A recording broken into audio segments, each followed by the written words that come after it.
When the water in your hot tub smells musty or stale, then check the basics. Start with the pH level and sanitizer level. In most cases, you'll find that at least one of these is not correct. When the pH level is off, most sanitizers won't work properly.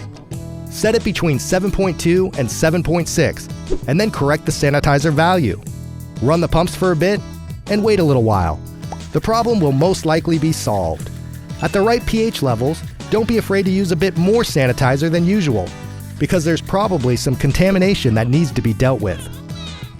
Sometimes it can also be the filter that causes the smell, so clean and replace it regularly. If you want to make hot tub water soft, clear, and natural, and water maintenance easy, then use O-Care Weekly Spa Care.